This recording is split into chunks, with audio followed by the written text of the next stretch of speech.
Hi everyone, hope you all are doing well. आज मैं आप लोगों के लिए कॉन्स्टिट्यूशन ऑफ इंडिया की लेक्चर्स की सीरीज में एक और टॉपिक लेकर के आई हूँ। टॉपिक का नाम क्या है? आज का जो टॉपिक है वो बहुत ही छोटा है लेकिन बहुत ही इंपॉर्टेंट है, क्योंकि ये जो पॉइंट है ये आजकल लोगों के साथ बहुत ज्यादा एक्सरसाइज हो रहा है, होता हुआ पहले से आ रहा है, लेकिन अभी भी हम लोग देखते हैं कि इस तरीके की प्रैक्टिसेस हमारी सोसाइटी के अंदर में चल रही हैं या लोग इस तरीके के काम आज भी प्रैक्टिस कर रहे हैं। तो हमारे पास राइट्स हैं एक्सप्लॉयटेशन के अगेंस्ट में। एक्सप्लॉयटेशन यानी कि शोषण, शोषण के विरुद्ध अधिकार कॉन्स्टिट्यूशन ऑफ इंडिया के अंदर में हर एक इंसान को दिए गए हैं। राइट अगेंस्ट एक्सप्लॉयटेशन में दो आर्टिकल्स मैं आप लोगों को स्टडी करवाऊंगी, आर्टिकल 23 एंड आर्टिकल 24। तो हमारा आज का जो टॉपिक है वो है राइट अगेंस्ट एक्सप्लॉयटेशन। तो आप लोगों को दो आर्टिकल्स के नाम नोट डाउन करने हैं, आर्टिकल 23 और साथ में मैं आपको बताऊंगी आर्टिकल 24। ये दो आर्टिकल्स आपको राइट अगेंस्ट एक्सप्लॉयटेशन के अंदर में कॉन्स्टिट्यूशन ऑफ इंडिया प्रोवाइड करता है। राइट, कॉन्स्टिट्यूशन ऑफ इंडिया के अंदर में शोषण के विरुद्ध अधिकार दिए गए हैं, क्योंकि संविधान हमारे सभी फंडामेंटल राइट्स को प्रोटेक्ट करता है, सभी मौलिक अधिकारों को, और शोषण के विरुद्ध अधिकार को भी प्रोटेक्ट करना बहुत ज्यादा जरूरी था, क्योंकि लोगों का शोषण बहुत लार्ज लेवल पे हुआ करता था, बहुत ही लार्ज लेवल पर हुआ करता था। और वो किस तरीके से हुआ करता था हम अभी देखेंगे। पुराने समय में हुआ करता था कि लोग एक दूसरे का शोषण बहुत किया करते थे, और खास कर से डिप्रेस्ड क्लास का शोषण हुआ करता था। एक्सप्लॉइट जो हुआ करता था वो कौन होता था? डिप्रेस्ड क्लास, कमजोर लोग जो हुआ करते थे उनका शोषण ज्यादा हुआ करता था, किसी भी रूप में हो सकता था। तो कॉन्स्टिट्यूशन ऑफ इंडिया को या makers of the constitution of India को ऐसी जरूरत महसूस हुई, हालातों को देखते हुए, सोसाइटी को देखते हुए, कि हमें ऐसे आर्टिकल्स बनाने चाहिए जो लोगों को राइट्स प्रोवाइड करे कि वो शोषण के विरुद्ध आवाज उठा सके। अगर उनका शोषण हो रहा है तो वो स्टेट के पास में जा सके और ये बता सके कि हमारे जो राइट्स हैं वो वायलेट हो रहे हैं, और अपने राइट्स को प्रोटेक्ट करवा सके। यहां पर स्टेट जो है वो सुप्रीम गार्जियन होने के नाते पीपल्स के राइट्स को प्रोटेक्ट करेगा, क्योंकि पीपल्स का जो राइट है वो वायलेट हो रहा है, उनके साथ एक्सप्लॉयटेशन हो रहा है। तो आर्टिकल 23 ने सबसे पहले क्या दिया? आर्टिकल 23 ने कहा कि देखो भाई, मैं यहां पर कुछ बातें प्रोहिबिट कर रहा हूं। प्रोहिबिट मतलब बिल्कुल मना, आप कर ही नहीं सकते हैं, किसी भी सूरत में नहीं कर सकते। राइट, किसी भी सूरत में नहीं कर सकते हैं।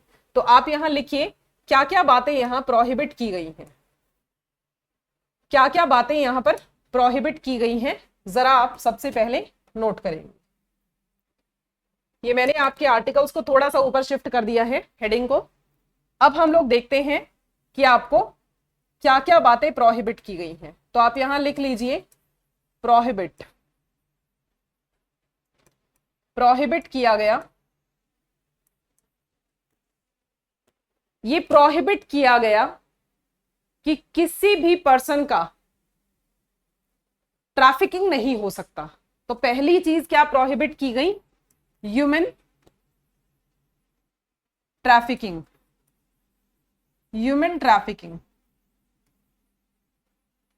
ह्यूमन ट्रैफिकिंग यानी कि इंसान की या पीपल्स की सेल परचेज नहीं की जा सकती है। ह्यूमन ट्रैफिकिंग बिल्कुल भी अलाउड नहीं है। ठीक है जी, इंसानों की तस्करी अगर मैं शुद्ध भाषा में कहूं तो अलाउड नहीं है किसी भी कंडीशन में, प्रोहिबिट है बिल्कुल ही। ठीक है, प्रोहिबिट का मतलब है एकदम मना है। यहां पर कुछ भी रेस्ट्रिक्शंस, कुछ इफ बट्स अलाउड कुछ भी नहीं है, किसी भी लेवल तक अलाउड नहीं है। ऑलराइट, इसके अलावा सेकंड थिंग प्रोहिबिट किया गया, बेगार। बेगार। और थर्ड जो प्रोहिबिट किया गया वो प्रोहिबिट किया गया है फोर्स्ड लेबर। थर्ड प्रोहिबिट किया गया फोर्स्ड लेबर। ठीक है जी, तो प्रोहिबिट क्या क्या किया गया है? पहला प्रोहिबिट किया गया ह्यूमन ट्रैफिकिंग कि ह्यूमन ट्रैफिकिंग आप बिल्कुल नहीं कर सकते हैं, बेगार और फोर्स्ड लेबर ये सब आप किसी भी सूरत में प्रैक्टिस नहीं कर सकते हैं, राइट। ये तीनों चीजें मना की गई हैं। अगर ऐसा करता पाया गया तो पार्लियामेंट ने ये कहा कि हम मना करेंगे लेकिन लोग फिर भी करेंगे, तो इसके लिए एक काम करते हैं, हम एक एक्ट लेकर के आते हैं, हम एक एक्ट लेकर के आते हैं। उस एक्ट को इंट्रोड्यूस किया गया और एक्ट का नाम क्या रखा गया? एक्ट का नाम रखा गया इमोरल। पार्लियामेंट को ऐसा लगा कि हम लोग मना कर रहे हैं लेकिन लोग फिर भी ऐसा करेंगे, तो ऐसा क्या किया जाए कि इन लोगों को रोका जाए ऐसा करने से। देखो, अगर आप किसी ह्यूमन की ट्रैफिकिंग करेंगे, बेगार प्रैक्टिस करवाएंगे या फोर्स्ड लेबर जबरन आप किसी से लेबर का काम करवाएंगे जबरदस्ती, तो वो फोर्स्ड लेबर के अंदर में आएगा। ये सभी काम अगर कोई भी इंसान कर रहा है तो वो अलाउड तो बिल्कुल भी नहीं है, प्रोहिबिटेड है। लेकिन अगर कोई भी ऐसा करता पाया गया तो पार्लियामेंट ने कहा कि हम एक एक्ट इनैक्ट कर रहे हैं, हम एक लॉ ला रहे हैं जो ऐसी प्रैक्टिसेस को प्रिवेंट करेगा, राइट। ऐसी प्रैक्टिसेस को प्रिवेंट करने के लिए पार्लियामेंट ने एक लॉ इनैक्ट किया जिसका नाम था immoral trafficking, immoral traffic prevention act 1956। ये लीजिए, ये एक एक्ट था जो पार्लियामेंट ने उन लोगों के लिए बनाया जो आर्टिकल 23 में लिखी कोई भी प्रैक्टिस कर रहे हैं। आर्टिकल 23 प्रोहिबिट करता है, फिर भी इवन देन अगर कोई भी पर्सन ऐसी कोई प्रैक्टिस करता हुआ पाया गया तो उसको क्या किया जाएगा? अगर कोई भी पर्सन ऐसी कोई प्रैक्टिस करता हुआ पाया गया तो उस पर्सन पे पार्लियामेंट ने इनैक्ट किया एक लॉ कि इमोरल ट्रैफिक प्रिवेंशन एक्ट हम लेके आए हैं। 1956 का ही एक्ट था जो ऐसे एक्ट को पनिशेबल, ऐसे ऑफेंसेस को पनिश करता है, राइट। सो यहां पर पनिशमेंट के लिए एक प्रावधान लाया गया, एक एक्ट इनैक्ट किया गया, एक लॉ लाया गया पार्लियामेंट के द्वारा, इमोरल ट्रैफिकिंग प्रिवेंशन एक्ट 1956। ऐसी कोई भी एक्टिविटी करता पाया गया है तो उसको हम यहां पर इस एक्ट के अंदर में ऑफेंस डिक्लेयर करके पनिश कर सकते हैं। ऑलराइट, सो अब इसके बाद में मैं बातें करूं कि क्या यहां पर कोई रिस्ट्रिक्शन है या क्या ऐसा है कि कोई भी पर्सन ऐसा कुछ करवा सकता है। देखिए, कोई भी ऐसा लॉ नहीं है जो स्टेट को, अगर स्टेट को ऐसा लगता है कि ये तीनों काम में से कोई भी एक काम स्टेट नेशनल इंटरेस्ट में करवाना चाहे तो करवा सकती है। कोई भी ऐसा लॉ नहीं है जो स्टेट को ये करने से प्रिवेंट करे। लेकिन यहां पर नेशनल इंटरेस्ट की बात की गई है। पब्लिक इंटरेस्ट या नेशनल इंटरेस्ट में अगर स्टेट को लगता है तो ये ऊपर लिखे गए काम स्टेट प्रैक्टिस करवा सकती है, लेकिन उसके पास कोई रीजन होना चाहिए। रीजन यानी कि पब्लिक इंटरेस्ट या नेशनल इंटरेस्ट हो सकता है। ठीक है जी, तो आप यहां लिख लीजिए, लास्ट में आप लास्ट में नोट डाउन करिए,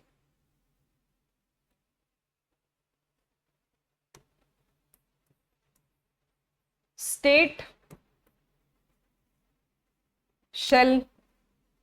can do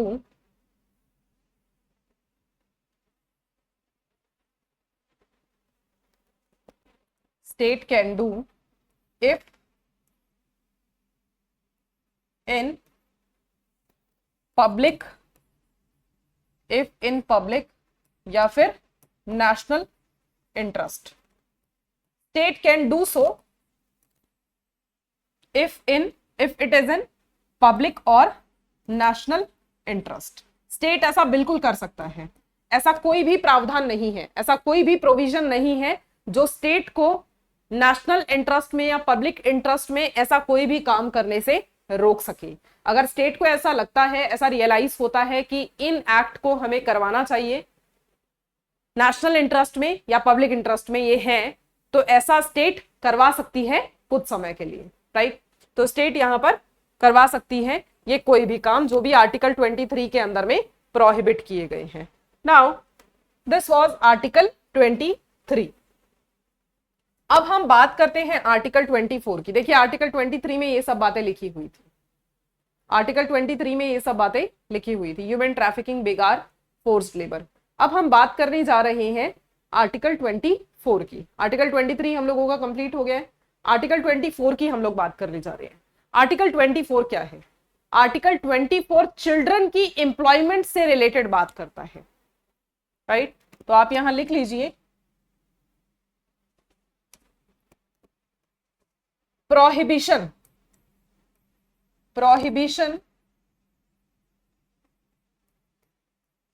on employment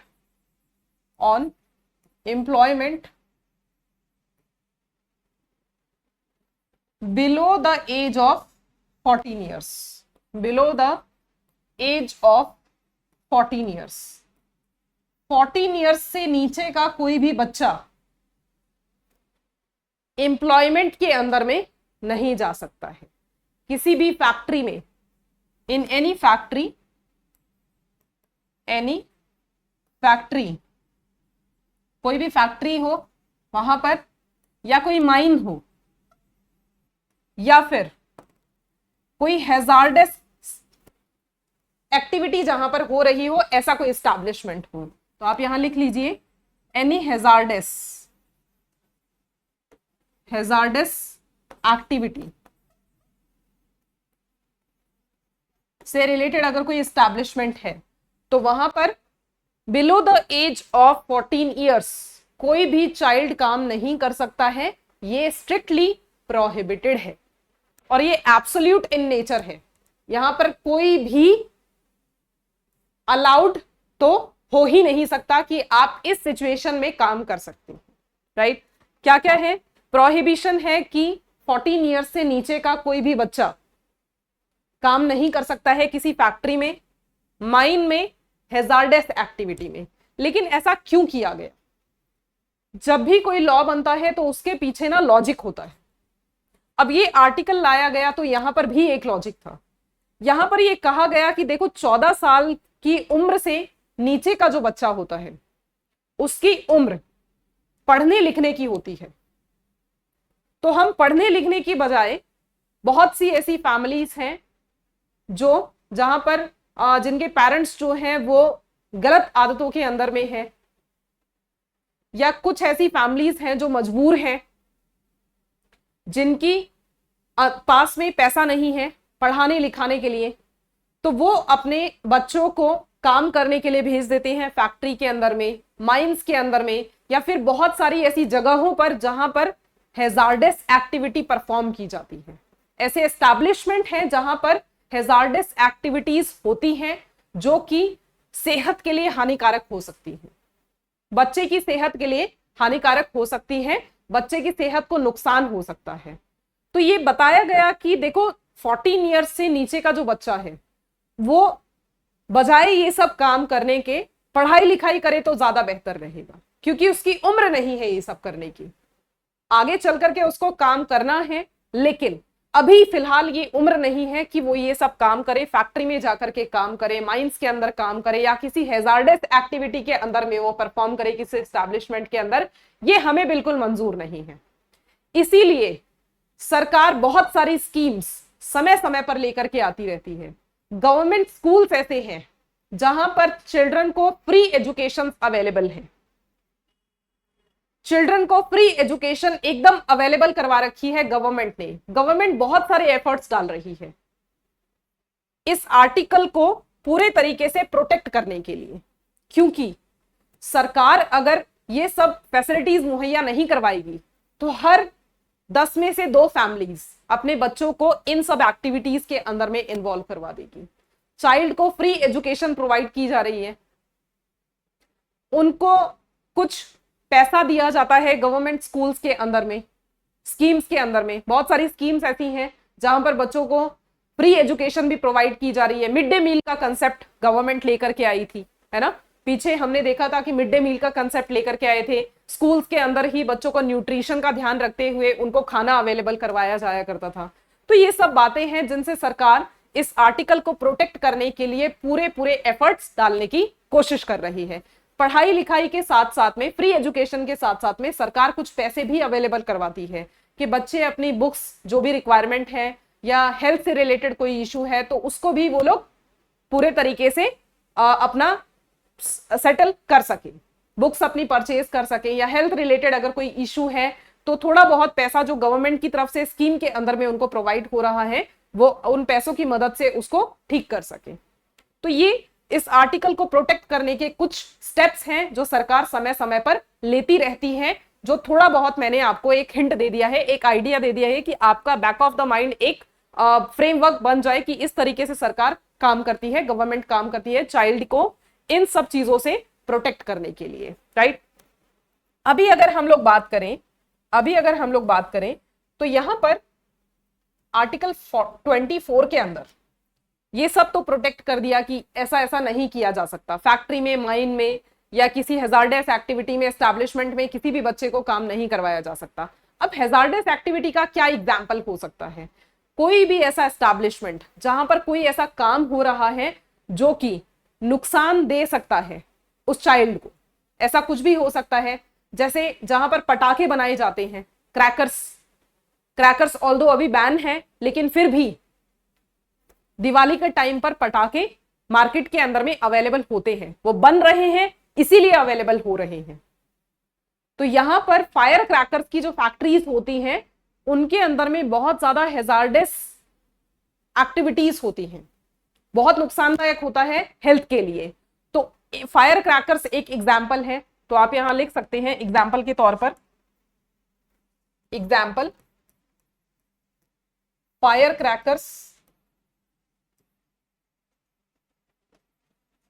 crackers है, टोबैको मेकिंग है, सिगरेट मेकिंग है, बीड़ी मेकिंग है, ऑलराइट। तो ये सब चीजें हैं, तो आप यहां लिख सकते हैं टोबैको मेकिंग, बीड़ी मेकिंग, बीड़ी सिगरेट मेकिंग, ये सब एग्जांपल्स मैंने आपको दिए, बीड़ी सिगरेट मेकिंग्स। इसके अलावा कोई केमिकल रिलेटेड कोई इंडस्ट्री है तो आप यहां लिख लीजिए, कोई भी केमिकल से रिलेटेड अगर कोई इंडस्ट्री है, किसी भी केमिकल इंडस्ट्री में अगर कोई बच्चा काम कर रहा है तो ये सब हैजार्डस एक्टिविटी के अंदर में ये सब एक्टिविटीज आती हैं। इसके अलावा और भी हो सकती है, ये तो मैंने जस्ट आपको एक हिंट दे दिया है, एक आइडिया दे दिया है कि इस तरीके की हैजार्डस एक्टिविटी होती है, ठीक है। अभी यहाँ पर ना 2 केस आए थे। एक केस था, बहुत फेमस केस है, एक केस था Bandhua Mukti Morcha versus Union of India. 2 case है, बहुत फेमस है। कभी भी आपको राइट अगेंस्ट एक्सप्लॉयटेशन से रिलेटेड कोई शॉर्ट नोट लिखने आए तो आपको जरूर से ये केसेस मेंशन करने हैं। तो यहां लिखिए केस लॉज। 2 केस लॉज थे। पहला बंधुआ मुक्ति मोर्चा,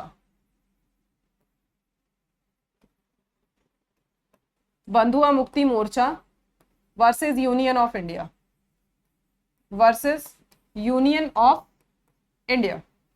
इसके अलावा एक और केस था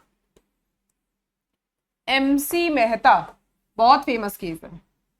जहां पर इंडस्ट्रियल रिलेटेड कोई भी डिस्कशन आएगा ना, आंख बंद करके ये वाला केस आपको मेंशन करना है, MC Mehta versus state of Tamil Nadu यहां पर है, वैसे generally versus Union of India भी बोलते हैं, वर्सेस स्टेट ऑफ तमिलनाडु या state of union of India भी आप कह सकते हैं, ठीक है।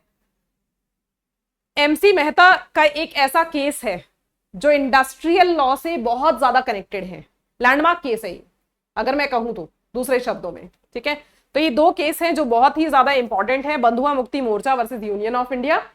बंधुआ Mukti Morcha versus Union of India के अंदर में सुप्रीम कोर्ट ने ये कहा था कि वही सब सेम डायरेक्शन रीइटरेट की जाएंगी, सेम एप्लीकेबल होंगी जो हमने MC Mehta versus union of India के अंदर दिया था।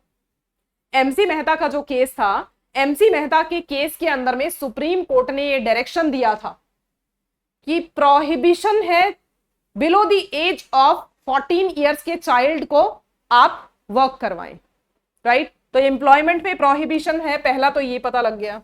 तो आप यहां लिख लीजिए एमसी मेहता के केस में क्या जजमेंट आया था। Supreme court held that prohibition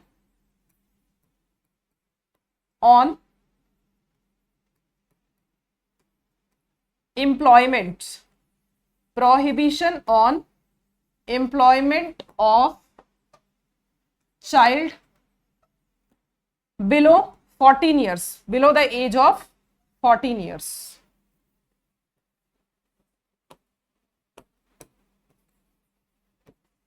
Below the age 14 years, 14 साल से नीचे के बच्चे पर कोई एम्प्लॉयमेंट आप इंपोज नहीं कर सकते हैं, काम नहीं करवा सकते हैं, ये स्ट्रिक्टली प्रोहिबिट कर दिया है।